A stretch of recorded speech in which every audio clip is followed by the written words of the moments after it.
Cambio de lámpara Excite. Hay que primero desconectar el switch negro, después el switch amarillo,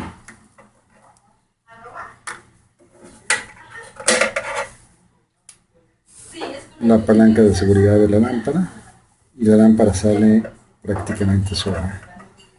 Perdón, hay que liberar este control, este segurito de metal.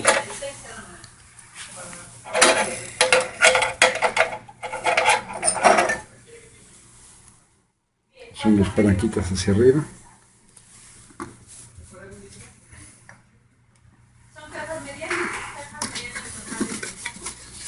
Tomamos la lámpara nueva de su caja.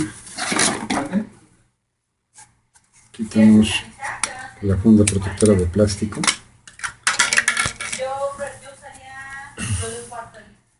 Desenrollamos los cables.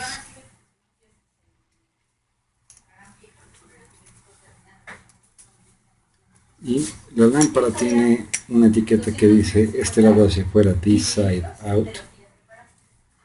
Vamos a colocar la lámpara.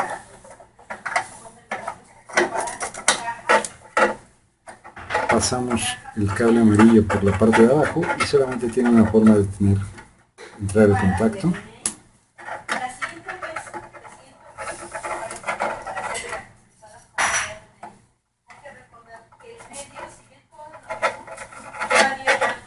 Y posteriormente el cable negro. En la misma forma, solamente entra en una posición. Empujamos la lámpara hasta el fondo, queda seguro. Tapamos y colocamos la tapa.